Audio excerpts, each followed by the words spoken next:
Magandang araw. Sa video na ito ay ating tatalakayin ang isang kontrobersyal na kaso ng panggagahasa na nangyari sa India, nitong Agosto ng taong kasalukuyan. Naging usap-usapan ang nasabing insidente hindi lamang sa India, kundi maging sa buong mundo, partikular sa social media. Makikita sa mga litrato ang imahe ng isang babae na may mataas na pangarap hindi lamang sa kanyang sarili kundi pati sa kanyang pamilya. Siya ay nagmula sa mahirap na pamilya ng West Bengal. Ang 31 taong gulang na dalagang ito ay sinuong ang kapalaran para mapabilang sa isa sa halos 107,000 slots sa medical colleges ng India, na kung saan milyon ang nagnanais at nagbabakasakali na maging doktor kada taon. Dahil sa kanyang kasipagan ay naigawad sa kanya ang isang pwesto ng pagdodoktor sa College of Medicine and J&M Hospital, sa Kalyani, West Bengal. Ang lahat ng kanyang paghihirap ay kaagapay ng suporta ng kanyang mga magulang, partikular ang kanyang ama na isang mananahi. Siya ay si Dr. Moumita Debnath, isang second-year postgraduate trainee sa RG Kar Medical College and Hospital sa Kolkata, West Bengal, India. August 9, 2024, walang awa na ginahasa at pinatay ang doktorang si Moumita sa mismong ospital na kanyang pinagsisilbihan. Ang duguan at halos hubad na katawan ng dalaga ay natagpuan sa isang seminar room ng naturang college hospital. Ang insidenteng ito ay nagpasiklab ng matinding diskusyon ukol sa kaligtasan ng mga kababaihan at mga doktor sa India, at nagdulot ng malaking galit, pambansang protesta, at mga panawagan para sa masusing investigasyon. Makikita sa mga larawan at video ang mariing na pagkondena sa malagim na sinapit ng doktor, habang ito ay naka-duty sa ospital na kanyang pinagtatrabahuhan. Ang nakakakilabot na krimen na ito ay nagdala ng matinding alarma sa India at sa buong mundo. Hindi lamang nito ipinakita ang mga kahinaan at nakakatakot na sitwasyon na kinakaharap ng mga medikal na propesyonal sa rehiyon, kundi nagpasiklab din ito ng malawakang galit at mga panawagan para sa sistematikong pagbabago, upang masiguro ang kaligtasan ng mga doktor, lalo na ang mga kababaihan sa kanilang mga pinagtatrabahuhan. Sa isang lugar na itinakda para sa pagpapagaling, kung saan ang mga doktor tulad ni Moumita ay inilalaan ang kanilang mga buhay upang iligtas ang iba, sino ang mag-aakalang ang isang malagim na krimen ay magaganap? Ngunit narito tayo sa realidad, na pipilitang harapin ang katotohanang maging ang mga ospital ay hindi ligtas na kanlungan. Halina at ating talakayin ang buhay, pighati, at mga kaganapan sa huling sandali ni Dr. Moumita Debnath.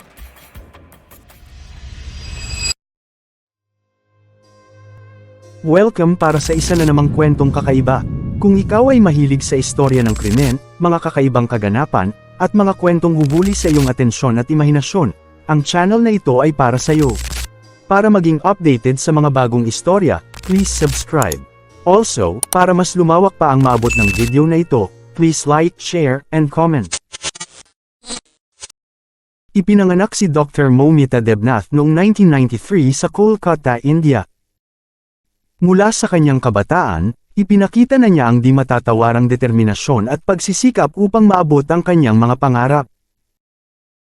Lumaki siya sa isang simpleng pamilya na may limitadong pinagkukunan, ngunit hindi ito naging hadlang upang pagsikapan niya ang edukasyon at tagumpay. Nag-aral si Moumita sa West Bengal University of Health Sciences sa Kalyani, kung saan pinatunayan niya ang kanyang husay at dedikasyon sa larangan ng medisina. Natapos niya ang kanyang degree sa College of Medicine and J&M Hospital, kung saan siya ay kinilala bilang isa sa mga pinakamahuhusay na estudyante ng kanilang batch. Ang kanyang mga propesor at kaklase ay humanga sa kanyang talino, kasipagan, at walang sawang paglilingkod sa iba. Ayon sa kanyang ama, lumaki si Moumita na may malaking pangarap sa kabila ng kanilang kahirapan.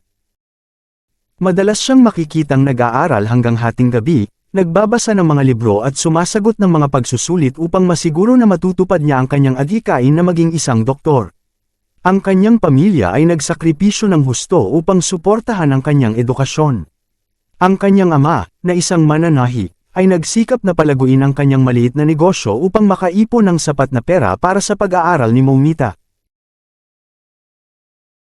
Bukod sa kanyang mga akademikong tagumpay, kilala si Momita bilang isang mabuting puso na handang tumulong sa kapwa. Madalas siyang makikitang nagpapakain ng mga asong paikot-ikot sa kanilang lugar, nagpapakita ng kanyang malasakit hindi lamang sa mga tao kundi pati na rin sa mga hayop. Nagsumikap siya hindi lamang para sa kanyang sarili kundi pati na rin upang maiahon ng kanyang pamilya sa kahirapan at mabayaran ang mga utang na kanilang pinagdaanan para sa kanyang edukasyon. Sa panahon ng pandaigdigang pandemya ng COVID-19, nasa unahan si Dr. Momita sa paglaban kontra sa sakit. Ang kanyang karanasan at pagsaksi sa hirap na dinanas ng mga pasyente ay nag-udyok sa kanya na pumili ng respiratory medicine bilang kanyang espesyalidad. Bilang isang postgraduate trainee sa RG Carr Medical College and Hospital, patuloy niyang ipinakita ang kanyang dedikasyon at kahusayan sa kanyang propesyon. Ngunit sa kabila ng lahat ng kanyang pagsusumikap at kabutihan, walang sino man ang nakapaghanda sa trahedyang darating.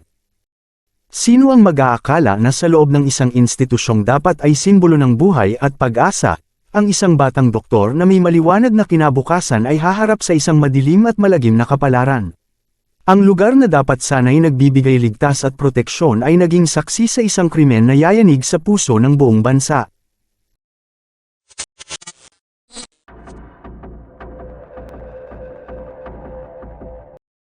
Noong gabi ng August 8, 2024, ang 31 taong gulang na trainee doctor na si Momita Debnath, ay nagpasyang mamahinga muna sa isang silid ng ospital matapos ang 36-hour straight duty nito.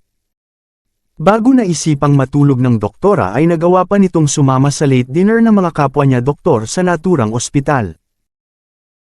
Sa pagtulog niyang ito ay hindi niya kailanman namalayan na ang susunod na magaganap ay isang bangungot na hinding-hindi niya matatakasan.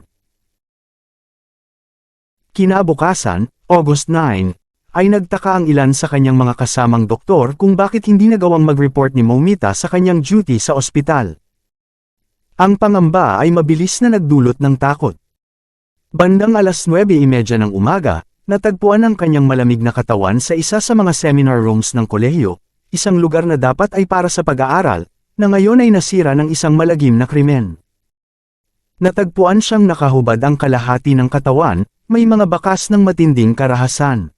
Dumadaloy ang dugo mula sa kanyang mga mata, bibig at ari, mga palatandaan ng matinding pinsalang kanyang naranasan bago siya binawian ng buhay. Sa paunang ulat ng otoridad, sa pangunguna ni Assistant Superintendent Duipayan Biswas, ipinahayag na si Momita ay nagpakamatay. Ngunit ang paliwanag na ito ay walang tibay at tila isang malupit na pagtatangka, upang takpan ang isang mas madilim na katotohanan. Nang dumating ang kanyang pamilya sa ospital, sila ay pinaghintay sa labas ng 3 mahahabang oras, at hindi pinahintulutang makita si Momita. Ang pagkaantala, ang sikreto, at ang papalaking hinala ay nagpapakita ng pagtatangka na itago ang isang mas nakakapangilabot na katotohanan. Nang sa wakas ay pinayagan ng pamilya na makita ang doktora, ang kanilang nasaksihan ay mas grabe pa kaysa sa anumang inaasahan. Ang katawan ni Momita ay iniwang walang saplot, ang kanyang mga binti ay nasa isang kakaibang 90-degree position, isang palatandaan ng malubhang pinsalang tinamo ng kanyang mga pelvic bones, isang pinsala na nangangailangan ng napakalaking puwersa upang maganap. Ito ay hindi isang pagpapakamatay. Ito ay isang akto ng halimaw na karahasan. Ang autopsy na isinagawa sa parehong araw ay nagkumpirma sa kinatatakutan ng lahat. Si Momita ay dumanas ng malupit na panggagahasa at sexual assault bago siya pinatay sa pamamagitan ng pagsakal. Ang ulat ay nagdetalye ng malalim na sugat sa kanyang ari, mga pinsala sa daliri, kaliwang binti at kanang kamay, at malubhang pinsala sa kanyang bibig at mga mata. Ang kanyang hyoid bone na isang maliit at sensitibong buto sa leeg na madalas mabasag sa kaso ng pagsakal ay basag rin. Ngunit marahil ang pinakanakakapangilabot na pinsala ay ang pagkabali ng kanyang pelvis. Isa sa pinakamalakas na buto sa katawan ng tao, na nagpapakita ng napakatinding puwersang ginamit laban sa kanya. Ang ulat ay nagbigay pansin din sa isang bagay na mas nakakabahala, may natagpuang humigit kumulang 150 mg ng semilya sa kanyang ari. Hindi lang yun, daan-daang kagat ang nagkalat sa kanyang katawan. Ito ay hindi lamang isang pagpatay, ito ay isang akto ng kabangisan, isang atake na sadyang naglalayo na magdulot ng matinding sakit at kahihiyan. Ang tindi ng kanyang mga sugat, ang mga marka ng kagat, at ang matinding pinsala sa kanyang ari ay nagpapahiwatig ng isang mas nakakakilabot na insidente. Malinaw ang pahiwatig, maaaring si Momita ay naging biktima ng gang rape. Ngunit hindi dito nagtatapos ang bangungot. Ang social media ay sumabog sa mga hindi kumpirmadong ulat at mga ligaw na espekulasyon, na ang pinakakilabot ay ang pag-aakalang hindi lamang isa, kundi 18 hanggang 20 katao ang sangkot sa pagkamatay ni Momita. Gayunpaman, ang Kolkata Police ay mabilis na pinabulaanan ang mga tsismis na ito, na binibigyang diin na imposibleng matukoy ang semilya mula sa maraming individual gamit lamang ang mata sa isang autopsy. Hinikayat nila ang publiko na huwag agad maniwala sa mga hindi kumpirmadong ulat, ngunit ang pinsala ay nagawa na. Ang kwento ay nabuhay ng sarili nito, pinapalakas ng mga nakakikilabot na detalye ng krimen at ang kawalan ng kasiguraduhan na pumapaikot dito. Ngunit nananatiling tanong, sino ang mga halimaw na gumawa ng ganitong kalunos-lunos na karahasan sa isang babaeng naglaan ng kanyang buhay sa pagpapagaling sa iba? At bakit tila napakahirap makamit ang hustisya para sa krimen na ito? Ang sitwasyon ay naging mas maalab nang lumabas ang mga alegasyon ng kapabayaan ng pulisya at ospital.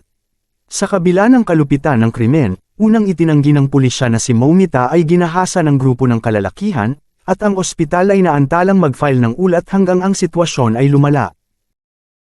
Ang mga magulang ni Momita ay nagpahayag ng kanilang matinding kawalan ng tiwala sa Kolkata Police. Nangangamba na ang pagpatay sa kanilang anak ay hindi maiimbestigahan ng maayos at ang mga salarin ay makakalaya. Noong August 13, ang Kolkata High Court, na hindi nasiyahan sa investigasyon ng State Police, ay iniutos na ilipat ang kaso sa Central Bureau of Investigation o CBI.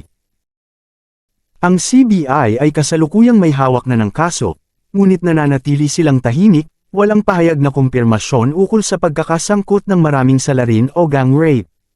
Ang desisyon ng korte ay nagbigay diin sa lumalaking pangamba na ang mga mahalagang ebidensya ay maaaring magalaw kung ang State Police ang patuloy na humawak ng kaso. Ang kanilang mga pangamba ay tila nagkatotoo. Sa gabi ng August 15, halos 7,000 katao ang nagtipon sa crime scene, di umano'y para sirain at burahin ang mga ebidensya. Ang dami ng mga taong kasali sa aktong ito ay nagpapahiwatig ng pagkakasangkot ng mga makapangyarihang individual. Ang mga pulis ay tila walang kapangyarihan na pigilan ito, na nagdulot ng pagkadismaya at galit sa publiko. Bilang resulta, kinundina din ng mataas na hukuman ang Minister of State Affairs ng Bengal na si Mamata Banerjee. At ang State Police sa kanilang kabiguan na kontrolin ang sitwasyon, lalo na't napakadaling mapuntahan ng publiko ang crime scene. Ang imbestigasyon ay humantong sa pagkakaaresto kay Sanjay Roy, isang civic assistant ng Kolkata Police. Natagpuan ang kanyang earphones malapit sa katawan ni Momita, na nag-ugnay sa kanya sa krimen. Ayon sa ulat, inamin ni Sanjay ang krimen at naghamon pa sa mga otoridad na hatulan siya ng kamatayan. Ang mga detalye tungkol sa nakaraan ni Sanjay ay lalo pang nagpaigting sa galit ng publiko. Siya ay isang dating boksingero na may record ng pang-aabuso sa kanyang pamilya at 4 na beses nang nakapag-asawa. Malapit ang kanyang relasyon sa ilang matataas na opisyal ng pulisya, kaya't siya ay itinalaga bilang miyembro ng Kolkata Police Welfare Unit, na nakatalaga sa RG Kar Medical College and Hospital. Ayon sa mga ulat, matapos isagawa ang nakakakilabot na krimen ay bumalik lamang si Sanjay sa barracks ng pulisya at natulog hanggang kinaumagahan, isang nakakapangilabot na detalye na nagpapakita ng kanyang kawalan ng takot at kakapalan ng mukha. Habang kumakalat ang balita ng pagkamatay ni Momita, lumaganap ang galit sa buong bansa ng India. Ang mga kababaihan mula sa iba't ibang antas ng lipunan ay nagprotesta sa mga kalsada, humihingi ng hustisya para kay Momita at binibigyang diin ang kawalang kaligtasan ng mga kababaihan sa India. Ang Indian Medical Association o IMA ay nag-organisa din ng mga pambansang protesta, kung saan ang mga doktor ay nag-walkout sa kanilang trabaho ng 24 na oras, mula 6 a.m. noong August 17 hanggang kinabukasan ng August 18. Humihingi ng mas mataas na seguridad sa mga ospital, lalo na para sa mga babaeng doktor. Nakakalungkot isipin na ang kaso ni Moumita ay hindi isolated case sa India. Ilan pang babaeng doktor ang nakaranas din ng parehong kapalaran ng pang-aabuso ng gaya kay Moumita. Ang mga insidenteng ito, kasama ang nakababahalang estadistika ng 31,516 na naitalang kaso ng panggagahasa sa India noong 2022. Isang average ng 86 na kaso ng panggagahasa kada araw, ay nagpapakita ng masamang kalagayan ng mga kababaihan sa bansa. Bilang tugon sa malawakang paghingi ng hustisya, isang online petition sa change.org na pinamagatang Fair Investigation and Justice for the Rape and Murder of a Medical Intern from Kolkata ay nakakuha ng halos 150,000 signatures mula sa iba't ibang bahagi ng mundo. Ang petisyon ay nananawagan ng patas na imbestigasyon at ang pagpaparusa sa mga may sala ayon sa pinakamataas na saklaw ng batas. Noong August 18, ang Korte Suprema ng India ay nagdesisyon ng motu proprio tungkol sa kaso, na nagpapahiwatig ng bigat ng sitwasyon. Ang isang three-judge bench na pinamunuan ni Chief Justice of India D.Y. Chandrachud ay matinding kinundina ang pamahalaang estado, ang pulisya ng Kolkata, at ang administrasyon ng kolehiyo dahil sa kanilang maling paghawak ng kaso, at sa naganap na bandalismo noong gabi ng August 15. Bilang tugon sa insidente at sa mga sunod-sunod na protesta, ang korte ay bumuo ng isang national task force upang tiyakin ang kaligtasan ng mga doktor sa kanilang mga pinagtatrabahuhan. At hinimok ang mga nagpoprotestang doktor na bumalik na sa kanilang mga tungkulin. Inutos din ng korte ang Central Industrial Security Force at Central Reserve Police Force na magbigay ng seguridad sa ospital at hiniling sa CBI na magsumite ng status report tungkol sa kanilang investigasyon. Sa isang pagdinig noong August 22, kinundina ng korte ang mga ahensya ng pagpapatupad ng batas sa pagkaantala sa pagitan ng pagkakatuklas ng katawan ni Moumita, at ang pagrehistro ng First Information Report o FIR. Hinikayat din ito ang pamahalaang estado na huwag aksyonan ang mga nagprotestang doktor at mamamayan, binibigyang diin ang kahalagahan ng pagpayag sa mga mapayapang protesta. Ang insidente ay nagdulot din ng malalaking pagbabago sa komunidad ng medisina at maging sa labas nito. Si Dr. Sandeep Ghosh, isang orthopedic surgeon at ang principal ng RJ Kar Medical College, ay nagbitiw sa gitna ng mga patuloy na protesta, binanggit ang kanyang kawalan ng kakayahang tiisin ang kahihiyan mula sa social media at ang mga mapanirang salita ng mga politiko. Gayunpaman, ang kanyang agarang muling pagkakatalaga bilang principal ng Calcutta National Medical College ay nagpasiklab ng karagdagang galit. Na nagudyok sa Calcutta High Court na utusan ang gobyerno na ilagay siya sa extended leave. Ang Indian Medical Association at iba't ibang medical colleges sa buong India ay nagsagawa ng nationwide strike noong August 17 bilang tugon sa krimen at bandalismo sa ospital. Ito'y nauwi sa malawakang suspensyon ng mga serbisyong medikal sa mga ospital ng gobyerno at iba't ibang pampublikong ospital sa buong bansa. Habang nanatiling operational ang mga emergency services, ang outpatient department o OPD services at elective operations ay kinansela. Ang mga protesta sa ilalim ng banner ng "Hustisya para kay Moumita" ay kumalat sa buong bansa, gamit ang mga slogan tulad ng "Bitayin ang mga rapist" bilang panawagan para sa hustisya. Ang mga protestang ito, na karamihan ay mapayapa, ay naglalayong itaas ang kamalayan tungkol sa karahasan laban sa mga kababaihan sa India at humihingi ng konkretong aksyon mula sa pamahalaan upang protektahan ang mga kababaihan. Sa kabila ng pambansang sigaw, tumangging magbitiw ang administrasyon ng ospital, na lalong nagpapatindi ng galit ng mga nagpoprotesta. Ang gobyerno, sa ilalim ng presyon mula sa publiko, ay nag-anunsyo ng pagbuo ng isang espesyal na komisyon upang imbestigahan ang mga kaso ng karahasan laban sa kababaihan sa mga healthcare settings. Ang laban para sa hustisya para kay Moumita Debnath ay nagsisimula pa lamang. Ang kanyang trahedyang kamatayan ay nagpasiklab ng isang pambansang kilusan, na naglalantad ng karahasan na kinakaharap ng mga kababaihan sa India at ng agarang pangangailangan para sa sistematikong pagbabago. Habang nagpapatuloy ang investigasyon, ang bansa ay naghihintay ng may kaba, umaasa na ang hustisya ay makakamit at ang mga responsable sa krimen na ito ay mapapanagot.